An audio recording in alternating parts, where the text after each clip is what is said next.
Assalamualaikum warahmatullahi wabarakatuh. Salam guru hebat.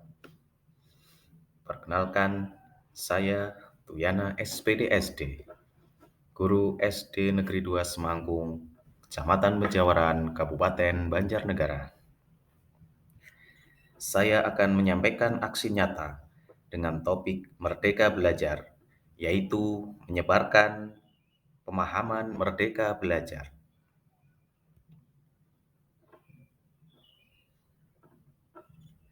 Apa isi topik Merdeka Belajar? Merdeka Belajar berisi 3 topik, yaitu yang pertama, gagasan dan prinsip pendidikan berdasarkan pemikiran Ki Hajar Dewantara. 2. Memfasilitasi murid agar tumbuh sesuai kodratnya. 3. Penerapan pembelajaran yang memerdekakan murid.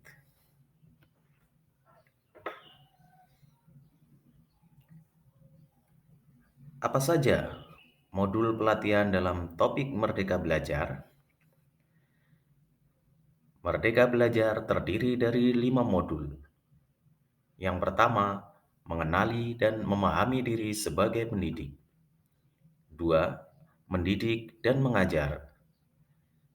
3. Mendampingi murid dengan utuh dan menyeluruh. 4. Mendidik dan melatih kecerdasan budi pekerti.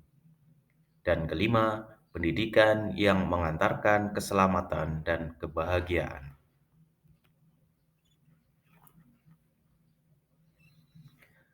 Pada modul pertama, kita akan mempelajari bagaimana mengenali dan memahami diri sebagai pendidik.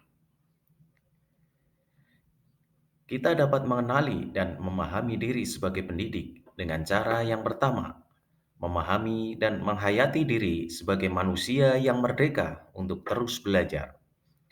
2. Menyelaraskan peran guru yang relevan dengan konteks murid dan zaman. Dan 3. Bertutur kata lembut, mendengarkan pendapat, memotivasi untuk gemar dan senang belajar.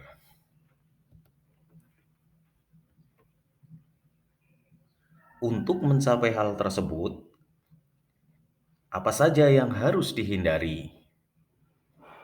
Sebagai pendidik, kita harus menghindari sistem pengajaran zaman kolonial, yaitu siswa duduk rapi dan menghadap ke depan dengan hening. Kedua, melakukan perankingan berdasarkan nilai pengetahuan. 3. Menyamaratakan pemberian tugas. Keempat, meminta siswa berdiri di depan kelas saat tidak mengerjakan tugas. Pada modul yang ketiga, kita akan mempelajari bagaimana mendampingi murid dengan utuh dan menyeluruh. Pendidikan bergerak secara dinamis sesuai kodrat alam dan kodrat keadaan. Kodrat alam berkaitan dengan sifat dan bentuk lingkungan di mana anak berada. Kodrat keadaan berkaitan dengan isi dan irama, yaitu disesuaikan dengan zaman anak tersebut berkembang.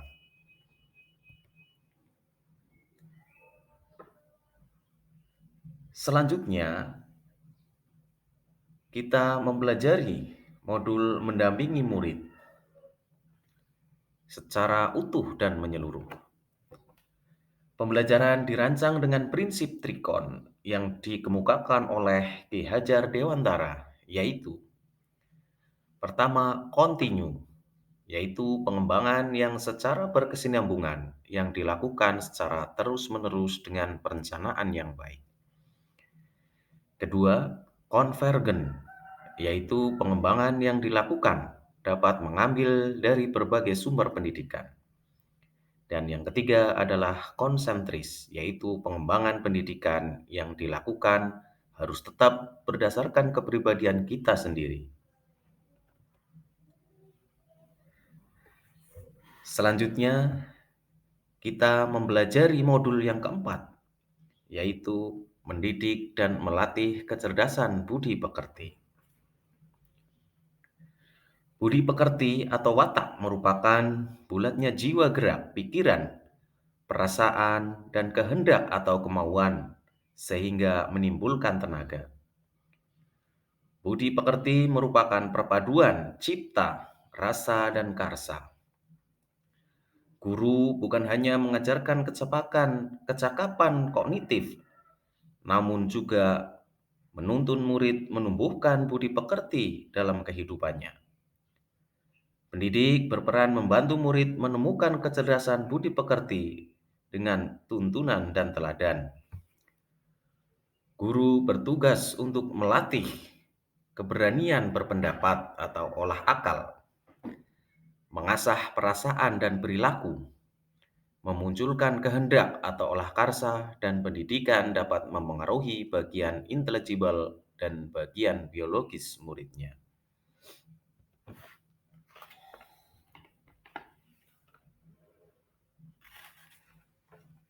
Kemudian pada modul 5 kita mempelajari bagaimana mengantarkan keselamatan dan kebahagiaan. Untuk mengantarkan keselamatan dan kebahagiaan, cara yang dapat dilakukan adalah yang pertama, guru menjadi fasilitator kodrat alam dan zaman murid. Yang kedua, setiap murid memiliki kodrat kekuatan dan potensi yang berbeda. Ketiga, pendidikan tidak berkehendak atas kodrat kekuatan dan potensi murid. Keempat, menerapkan sistem Among dan semboyan Ki Hajar Dewantara. Kelima, menerapkan pembelajaran proyek dan digitalisasi pembelajaran.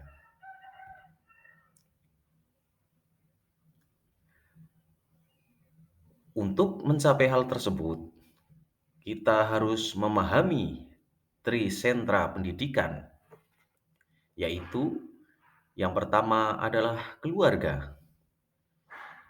Keluarga merupakan pendidikan pertama seorang anak yang menjadi dasar pendidikan seorang anak. Dan yang kedua, sekolah. Sekolah adalah rumah kedua bagi anak yang menyediakan berbagai ilmu pengetahuan, keterampilan, dan budi pekerti. Sedangkan yang ketiga adalah masyarakat.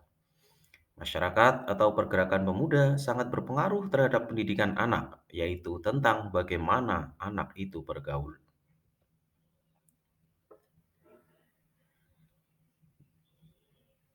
Demikian video yang dapat kami sampaikan. Mudah-mudahan bermanfaat bagi kita semua. Dan mohon bantuannya kepada teman-teman semuanya untuk mengisi umpan balik melalui link berikut. Terima kasih. Assalamualaikum warahmatullahi wabarakatuh.